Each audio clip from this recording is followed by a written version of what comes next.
Hello. It's wonderful to be here in cold country. I left Southern California cold country to be here with you today.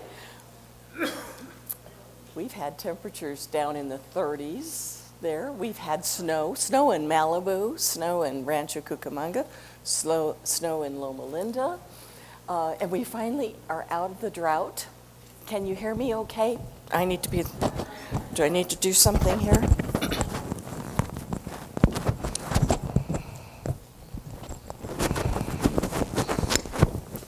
Is that better?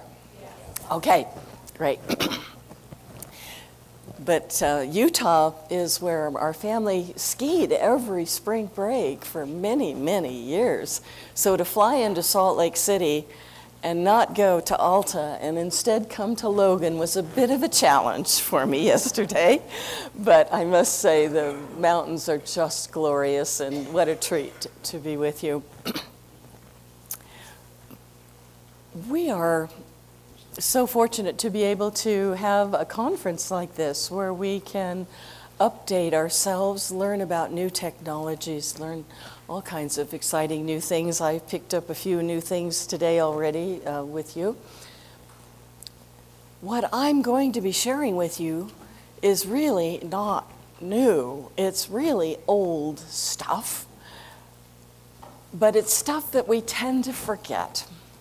So I am excited to share a bit of my journey with you and learn from you as well as to what can we do to keep our teaching really alive and really effective and really fabulous.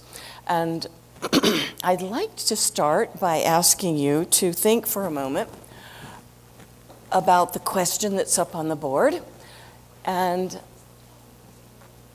I'd like you to find someone to share with in a group of 2 or 3. If you'll just take a minute and answer this question, share it with somebody. If you need to get up and go find somebody, that would be absolutely fine. Find someone to share with the answer to this question. What's the best thing that's happened to you in the last 24 hours? Ready, set, go. So thank you for sharing, for thinking about the best thing that's happened recently to you. Would someone share something with all of us? What was really cool that happened for you? Who would share? Do I see? UCSD? Do you have something to share? No. Nothing happened? Good? I'd be happy to tell you about myself, but I'd rather hear from you. Thank you. Yeah, something here? Oh, it is? Okay. I was just telling Neil and Travis I got the best hug from my 2-year-old this morning. And that's the best thing that's happened to me. Wonderful, wonderful. Good things are happening. Here's another one. So after lunch, I turned to Marie and said, I want another piece of cheesecake. And we went and got one. And you'd think the best part of that was the cheesecake, but the best part was that I wasn't the only one going. Thank you for sharing that.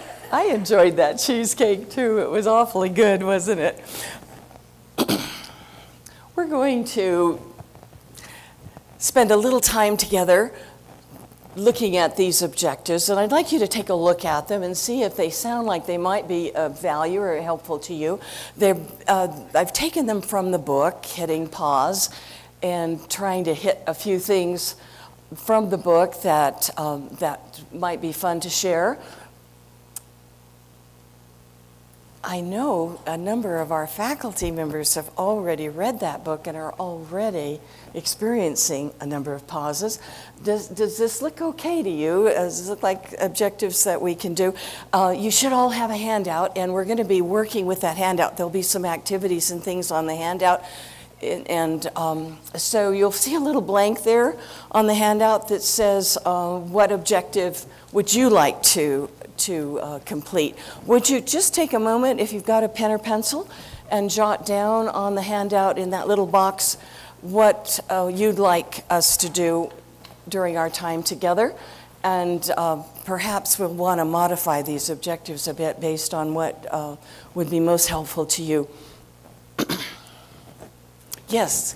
I'd like to possibly modify, well, I don't know if it needs to be modified. Yeah. But sometimes when we, if I think where we're headed, sometimes we talk about from only the paradigm from a lecture-based Yeah. or classroom setting where everybody's moving at the same pace. I know there's me along with other people that are in here. Yes. Come from like a tech college. People are starting and stopping at different paces. Yes. And so if at any point in time you could be talking also to that Yes. about how we would do that when it's not everybody moving at the same pace and learning the same content at the same time. How do we hit pause in that way Yes. within Yes. at the individual level? And you're getting at the very exciting but challenging aspects of not only are we usually facing learners who are in very different places, but we've so traditionally thought of teaching as the classroom synchronous experience, and more we are having to explore hybrid classes and certainly online teaching. And so thanks for reminding me of that. And because we're in a classroom setting, we'll be illustrating today ideas for the classroom setting, but we will be trying to be constantly reminding ourselves that how we can adapt these to the online setting. Thank you for that. Anything else that would be helpful for you? I thought instead of just kind of a plenary type lecture, we'd make this as interactive as possible so that by the end of our session, you will have actually participated in probably 10 or 12 pauses throughout. It seems so much easier to use them in our teaching if we've kind of been a part of that experience before we try it out. And of course, as usual with teaching and learning, it's always a journey and it's always an experiment. And sometimes you'll try something with your students and it goes over spectacularly, and other times it bombs. And we don't always know what we could have done differently or what was really wrong. But the joy is that if we're willing to risk, if we're willing to take a chance, we're very likely to find out that it was well worth the chance, and we get huge comments and responses from our students as a result of that. We know that lectures have been kind of under attack lately, related to your comment. We've grown up with lectures. We think of the professor as professing, lecturing, and yet I think a major premise that I'd like to share with you is that really lectures still have a tremendous amount of use in our teaching, and it's possible to kind of rehabilitate our lectures, if you will, and save them by finding ways of pausing, if you will, of providing opportunities for interaction. One fellow from Colorado said it this way: lectures aren't bad, only bad lectures are bad. Well, I don't know that I would say bad lectures are bad, because I'm not sure there's such a thing as a bad lecture, but let's just say that a less than exciting lecture could become much more exciting. Very simply, very small changes can make a huge difference.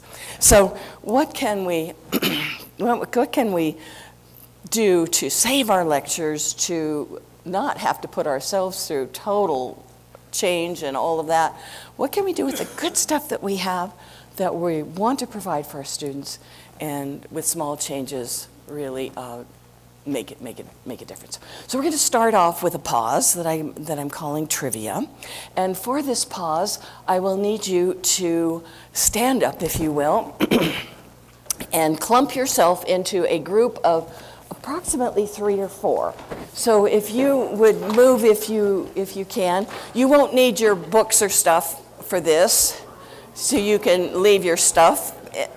And I need you to be standing in a group of 3 or 4.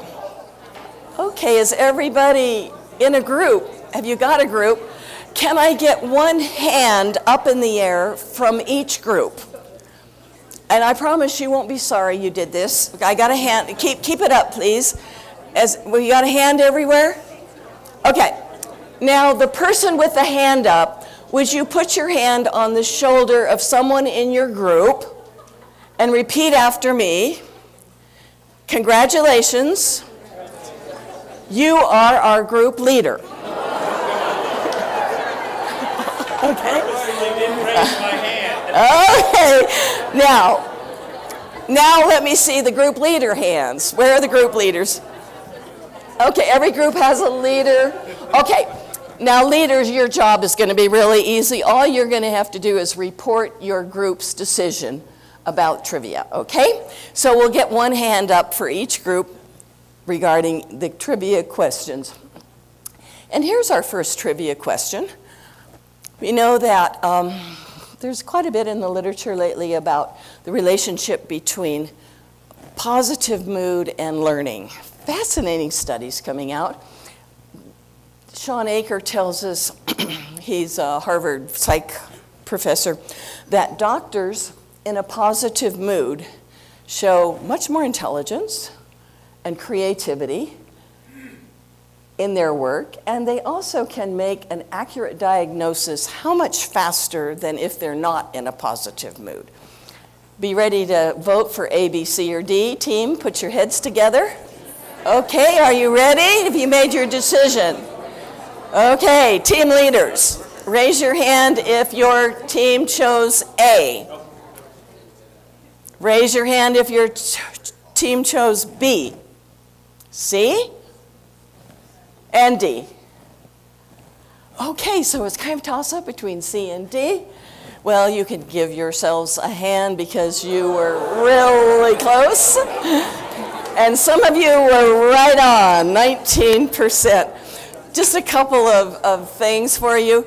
We know that positive emotions have an effect on dopamine, and they're now able to do brain studies where they can actually look at learning centers in the brain and look at different factors that turn on learning centers. And some of the newest research is showing there's a tremendous relationship between feeling happy, being amused, having laughed, having sent some dopamine into your system, and your ability to learn. The positive emotions are something that are well worth cultivating in our classes. Today, when you thought of the best thing happening in 24 hours, did that have anything to do with how you felt? And perhaps readied you just a little bit for learning. Ready for another trivia question? Get your brains going here. How often do students need a pause during a lecture? Now, this is really debatable, but this is according to the majority of the people who say that this is the case. What do you think? Put your heads together. Okay, are you ready to vote? How many say A every 5 minutes? Probably the students would say A, wouldn't they? How many say B? 15 to 20? It looks like a lot of you say B. C? And D. Okay, and here's your answer. Give yourselves a hand, and you may sit back down. So just a few quotes for you. Even the best and most entertaining lecturers begin to lose the attention of the audience within 15 to 20 minutes. The Brain and Mind by Eric Jensen. Today's students are so used to fast-changing visual images. The continuous, intense attention to oral instruction, according to Edvari Solner, is only possible for 10 minutes. Pausing every 15 minutes or so during the lecture resets student attention, essentially begins the lecture again. So we've got we've got some interesting information here. When I think about the last time I lectured, it seems to me that my tendency was to use every minute of the 50 minutes that I might have had and forget about the fact that my students do need a break, maybe. So if you'll just take out a pen or pencil, and in the box on page 2, write a response to this question. What do you think these trivia questions tell us about our students, about when we're teaching, and what are they learning? And just a comment about the slides. My email is on the front, and if you would like a copy of the slides, I'll be happy to send it to you. I also will, I'll post the slides and the handout on my website, and I'll give you that too at the end of the session so you can access any of this if you'd like to. Okay, what did you write about trivia questions? What do they tell us about teaching and learning? Who would help us out with this? Yes, appeared from the behind there. I think our students, I'm not sure they have a high expectation for being engaged, or they have this need for being engaged. I have to work really hard, I think, in my class of 60 students to make sure that they're all engaged, knowing that I have to change their attention every 15 to 20 minutes. That's a lot of work for me. Yes, that's for sure. That's for sure. I used to have a student who was very ADD, I guess you'd say, and very busy and had a lot of irons in the fire, and he was always late to class, so he'd always be sitting on the front row, which I found to be a kind of a blessing, because the minute he got bored, he'd be grabbing his stuff and getting it out and starting to work on something else. So it was kind of a barometer for me. When I'd see him lose interest, I'd know that, okay, it's time for me to do something different here and to try to make this a little more exciting. Yes, what else? Yes. Okay, here's one.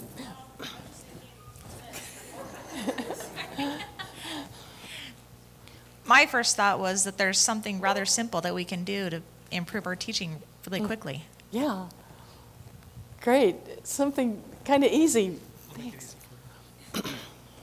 So that first, I'm focusing on the trivia questions themselves. That first one, that we need to give our students a hit of dopamine to get them in a positive, creative mood, and then give them breaks so that they can process what we just taught to them. Yeah. Oh, beautiful. Thank you. Thank you. And how do we do that hit of dopamine? What can we do at the beginning? Hand out their assignments with poor grades from last week? Maybe that, handing stuff back may not be the best timing, especially if they may not be all really, really positive. Yes. One of my previous professors would always start the class having someone pick a song, and we would just sit there and listen to the song at the beginning of class. It seemed to work pretty good. One of my colleagues, he starts with meditation. Every class, they turn the lights down. He has them do some relaxation stuff. And then because it's a Christian campus, he has a prayer with them. And the students just expect that. So they come in to his class, they put their stuff away, they relax, they kind of close their eyes, and he says, I can get so much more done in that hour, having spent 5-10 minutes on that preparation pause, if you will, get my students ready for learning. Others say, how can you give up that much time? We've got so much content to cover. But he says, I get so much more done when I do that because I've got them really 100% with me after we've done that little thing. A song would be a beautiful way also, wouldn't it? Thank you. Another comment? Yes, so dopamine is an anticipation chemical. Everyone thinks you get the dopamine when the reward happens, but it actually happens in anticipation of the reward. The dopamine dumps as soon as you Yes. know you're going to get the reward. Yes. So it's not when the brownie hits your tongue, it's when it's put on the plate in front of you.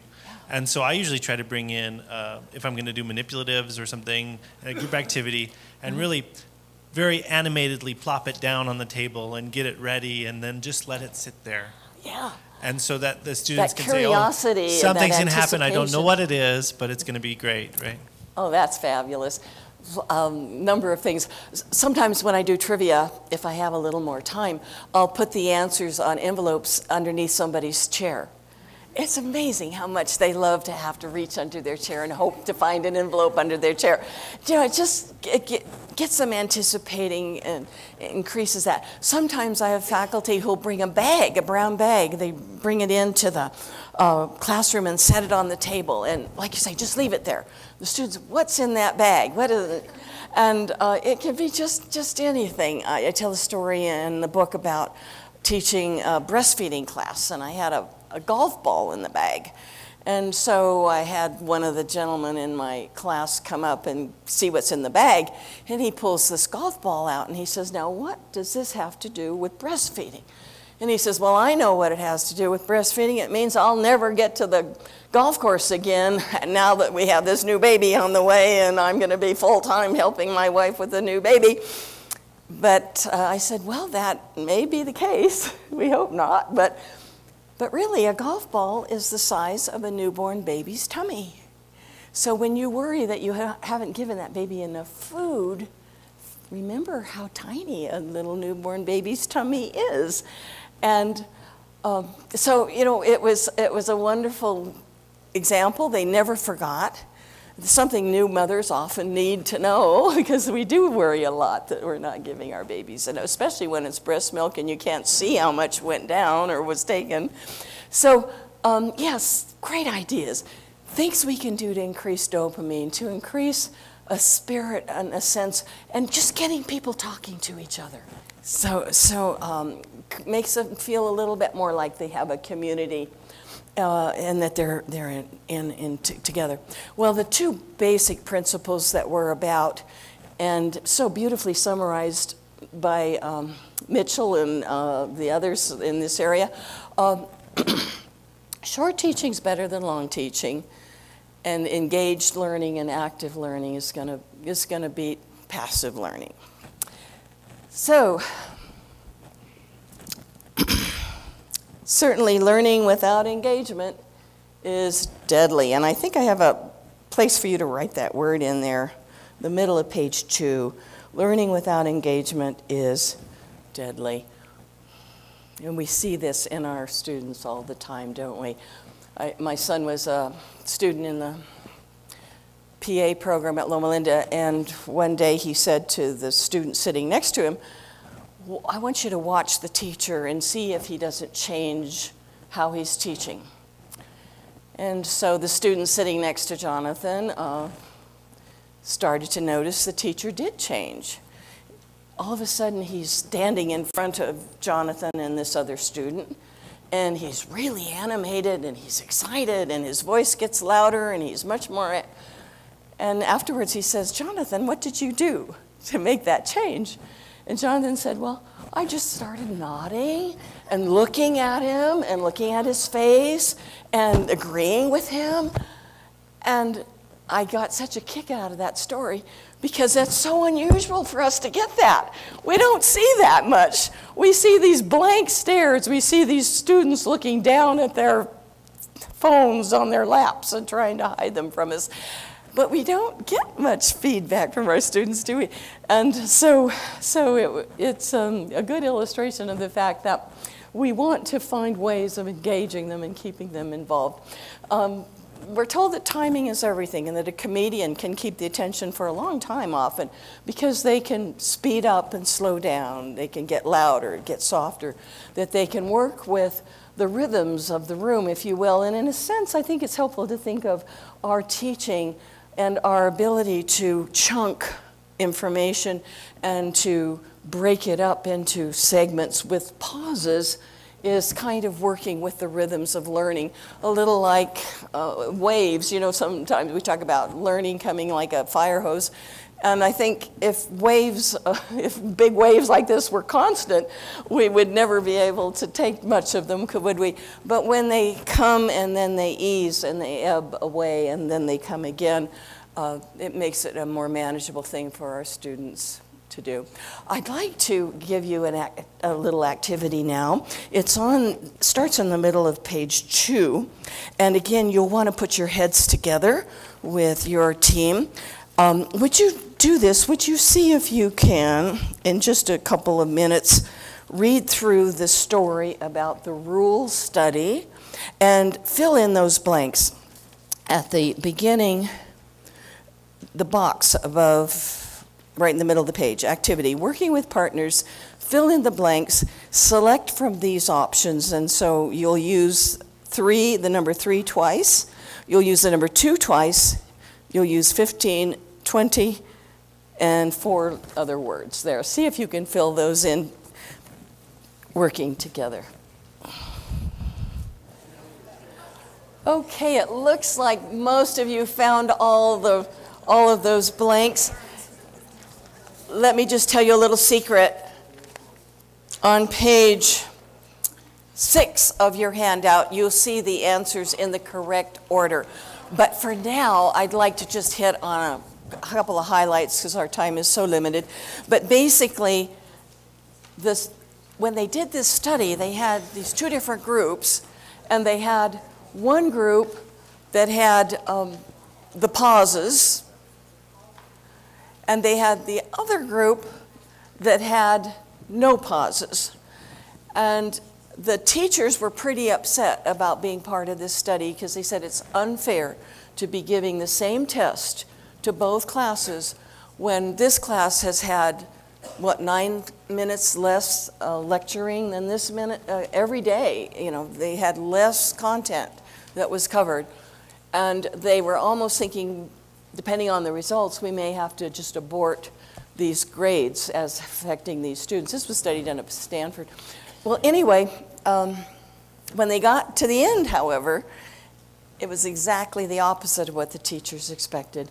The students with less lecturing, pauses to do their own summaries, their own note sharing, their own teaching of each other, they did significantly better. That said, in some cases, 2 letter grades better than the group that had just continuous lecture when the teachers were doing all the talking. I wish I had time to tell you about another really exciting study recently done with medical students where they had high density, low density lectures, but the same results. The students who had more content covered, more density they called it, much poorer grades, especially on the long-term exam. The one immediately, not as much of a difference, but the 3-week later exam, huge difference. The students who were able to engage with the information and who got less thrown at them, they did less listening, they were able to get so much better scores on their exams. So what are some takeaways from the RUHL study? I've got a few things up here for you that you would come up with yourself, and that is maybe we need to slow down, maybe we need to do some repeating, because these are the things that was happening in these studies. So there was less content, there was more repetition, there was more time to let the students do some talking and to provide examples and that kind of thing. We mentioned chunking, and that's, of course, the concept of taking that great big slab of rock and breaking it into pieces and giving students a chance to digest a little as they're going along before they move to the next chunk of information. Unfortunately, we professors are kind of stuck with the curse of knowledge. We know so much about our topic, and we've had so much experience with it that it's almost impossible for us to understand what it's like for some of our students who may be experiencing some of this for the very first time. And that makes such a challenge for us. And there's so many myths that we've grown up with, that we've believed all of our lives, whether we've talked about it or thought about it at all, but these guide us in our preparation for teaching and our design of learning and what we do. And the first big problem is if I don't say it, they won't learn it. And unfortunately, that's sort of the way we feel. I listened to a basic science professor on our campus not long ago. She had 150 students in the room, medical students, basic science, doctoral students. She talked for 50 minutes. She didn't ask a single question. She didn't get a single question from the students. And at the end of the hour, I talked with her about her teaching, and I asked her about the fact that she did all the talking. And she said, "Oh my goodness, I have to use every minute. I've got so much I've got to say, and I just know I won't make it if I don't say it all." And so I said, "Well, you know, the literature tells us that it's the person who's doing the talking that's doing the learning." "Oh, yes," she said, "I love giving this lecture. It nails it down in my head." And I thought, well, yes, that's true. But this is about your students. This isn't about you. Herman has got it figured out. They don't give us time to learn anything in school. We have to listen to the teacher all day long. Learning, maybe, is not just listening. Whoever's doing the talking is doing the learning. I think if I hoped you would walk out of this session with one idea in your head, which is nothing new, but something that we forget sometimes. It's when our students are talking that they're really learning. And pausing allows them to talk to themselves, to each other, and to the group. Myth number 2, we sometimes think pauses are a great idea, letting my students talk are a great idea, but it has to happen after I give them the information. But in fact, we're told by Kolb and others that ideal learning begins with an experience. And that's what we're doing when we start with that little pause, if you will, that beginning of that learning activity. When we pause, we've provided them that experience to then launch them off. I'd like you to take just a moment and think about the trivia pause we used at the very beginning. And I'd like to ask you to just think quietly to yourself and don't answer until I'll call on someone to give us an answer. But these are some of the things that we'd like to do with a beginning pause. And think about the trivia. Did you feel like that it met any of these objectives? Okay, is there someone who'd like to answer that question? Would you raise your hand? Here we have one, someone. I would say definitely the last bullet point. It does generate anticipation because we're hoping that we're correct. Yes, so right. we're hoping that we're validated. Yes, so I think wonderful. definitely that trivia does that. Okay, great. Anything else anyone noticed about the trivia? Yes, right here. I will also say it connects with others. Yes. Connection with others. Yes, right. I love it when we can share ideas and connect to each other. An ideal starting pause will connect to the topic and also to each other.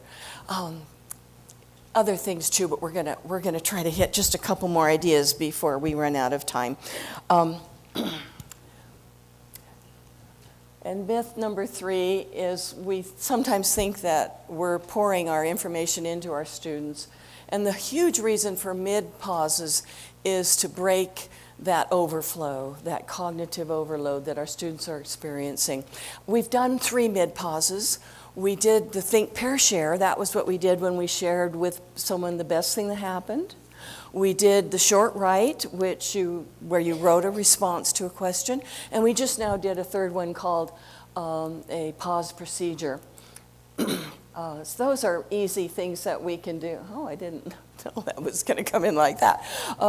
So one of the real concerns and the need to refresh learning, if you will, the reason we do the mid-pauses if we have a long learning experience is for this exact reason. Can I be excused? My brain is full.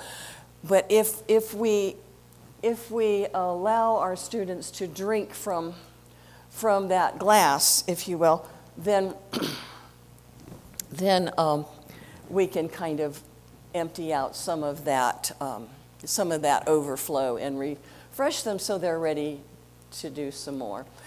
So finally, we've got to think for a minute about the closing pause. What do we want to do at the end of learning to make learning exciting and impactful? They say the most powerful thing we can do is stop at the end of class a little bit early and let our students close it off for themselves. If we would only do that, we can greatly increase the chances that our students will leave with a positive impression of that learning session, an action plan, and a real ability to transfer what they've been learning out into the rest of their world.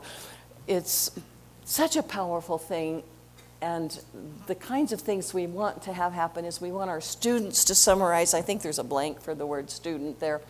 We want to celebrate what they've done. We want them to commit to action and kind of bring it around full circle, if you will, close it off.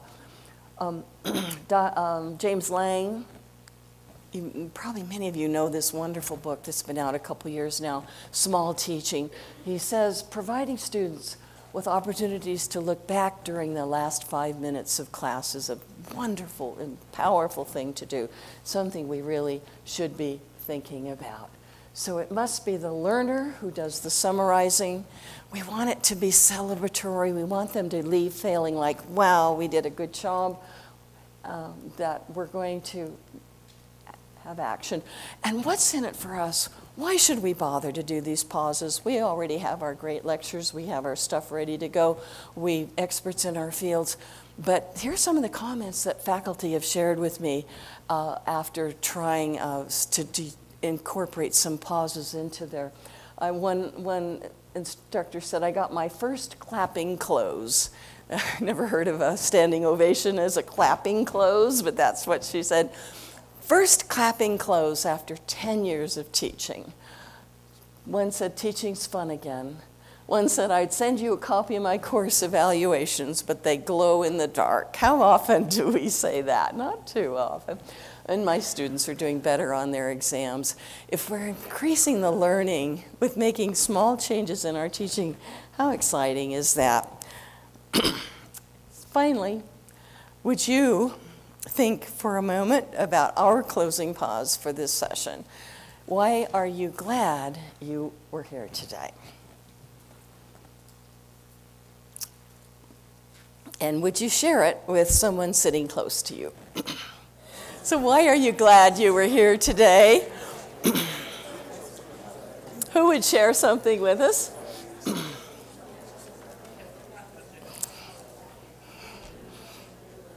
Anyone? Why are you glad you were here today? I'm getting ready to revise a course, and I may be teaching it as a large class. I've never taught a class larger than maybe 30, so I might have 50, 60, 70. Ooh. So this was just in time for that course development and new experience. Oh, wonderful, wonderful. And also it's just fascinating. Wonderful. Thank you for sharing that. Who else? Here's one. Hi, I'm glad I was here today because I teach a fully online class, so it's harder to input some of these pauses in online, but I think it's so important to think about how we can do that, give them space for reflection before moving on to the next content. The wonderful way you said that, so true. And in the online environment, we're just not so used to that, but we certainly can do that. And the neat thing about online is we can say, you do activity 3 before you can open up activity 4. So we can actually force them, if you will, to reflect, to chunk, to close some things off and move on. But it does take creativity, but it is a lot of fun, isn't it? And in the book, I've tried to put a little online suggestion for each of the 65 pauses there, so I hope you'll find that helpful. Anything else? We have time for maybe one more, yes? I think the important thing for me is just, I know this, I just need to have it refreshed. It's almost like before every time I lecture, I need somebody to step forward and say, no, your lecture is not the most important thing. Their understanding is the most important thing. And so there are ways to pause that to make sure that understanding is the priority, not me getting to the end. That's right. It's not about us, it's about our learners. And it's just so hard for us to make that move.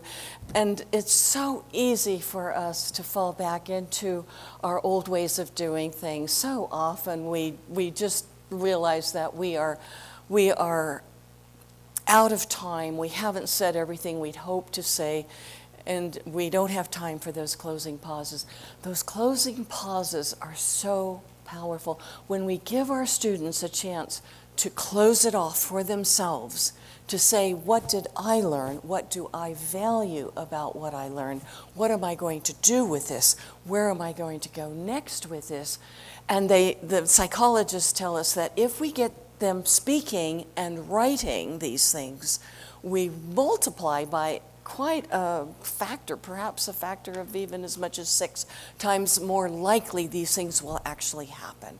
So why let our students leave our classroom without that powerful incentive, without increasing the learning by just giving those moments to look back, to retrieve, if you will, to remember what's important, to try to answer a little test question without looking at notes, etc. All of those things that we can do to enhance learning takes a little time, but so powerful and makes for a learning experience. So, if you are like me and that you know these things, but we forget because we get so busy with our expertise in our knowledge area.